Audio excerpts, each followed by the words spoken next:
Assalamualaikum warahmatullahi wabarakatuh. Perkenalkan, nama saya Ivan Maulana dengan NIM 22089114 dari Departemen Kesehatan dan Rekreasi Prodi Ilmu Keolahragaan.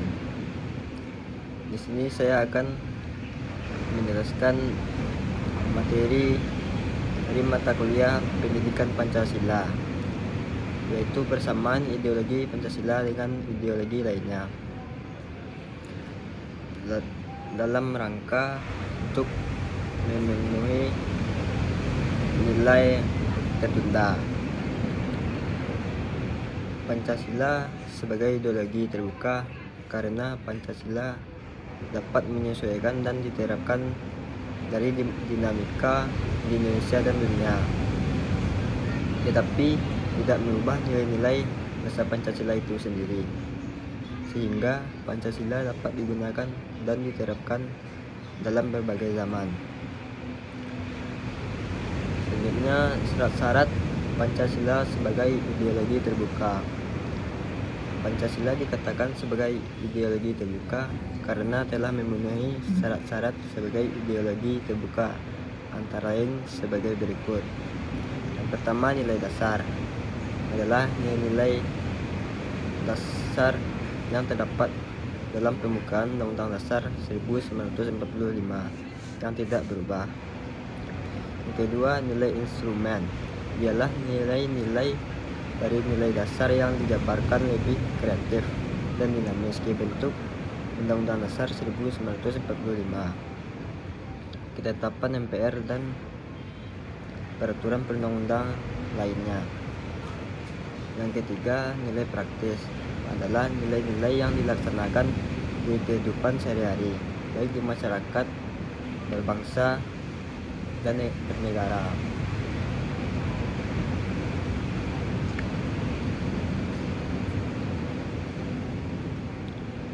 Ciri-ciri Pancasila sebagai ideologi terbuka.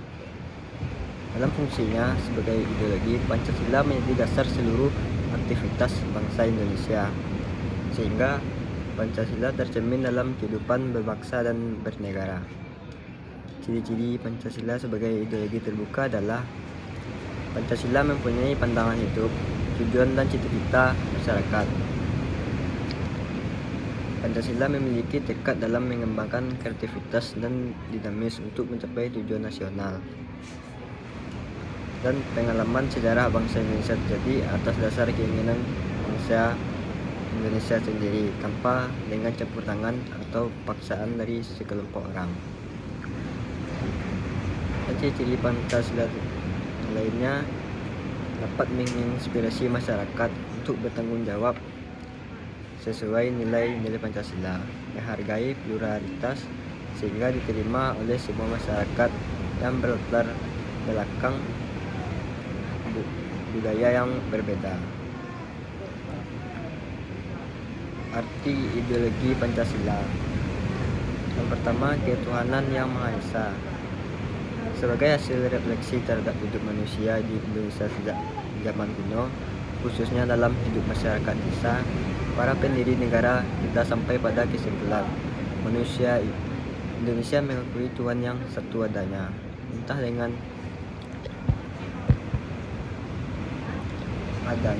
dengan sebutan Tuhan, Widi Widi Wasa, Sang Hyang Hana Gusti atau Allah.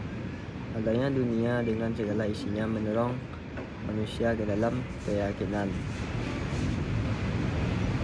Kedua, kemanusiaan yang adil dan beradab. Bangsa Indonesia mempunyai gambaran atau citra manusia sendiri. Setiap manusia sebagai makhluk ciptaan Tuhan yang dianugerahi budi dan karsa merdeka, dihargai dan dihormati sesuai dengan martabatnya. Semua manusia adalah sama derajatnya sebagai manusia. Dan yang ketiga, Persatuan Indonesia. Ketika Insinyur Soekarno pada tanggal 1 Juni 1945 tampil pada sidang paripurna BPUPKI atas permintaan ketuanya, Dr. Rajiman Widyaningrat, Ia menegaskan, saya mengerti apakah paduka Tuan Ketua kehendaki, paduka Tuan minta dasar, minta filosofise, Kurslev. Dasar pertama yang baik dijadikan dasar buat negara Indonesia ialah dasar kebangsaan.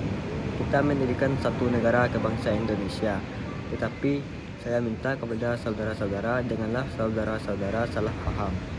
Jikalau saya katakan bahwa dasar pertama buat Indonesia ialah dasar kebangsaan, itu bukan berarti satu kebangsaan dalam arti yang sempit, tetapi saya menghendaki satu national state, bangsa Indonesia. Yang keempat, kerakyatan yang dipimpin oleh hikmah kebijaksanaan dalam permusyawaratan perwakilan. Sejak dahulu, bahkan pada zaman Majapahit, orang mengenal adat kebiasaan cara khusus mengadakan perundingan yang disebut musyawarat untuk mufakat. Cara melakukan segala sesuatu bersama di desa-desa Indonesia juga terikat dalam prosedur yang ditempuh oleh para sesepuh dalam mengambil keputusan. Pada umumnya di Nusantara, orang mengenal musyawarah. Setiap anggota sidang dapat berbicara. Setiap orang berhak agar gagasannya didengar dan bahwa orang lain juga harus memperhitungkannya.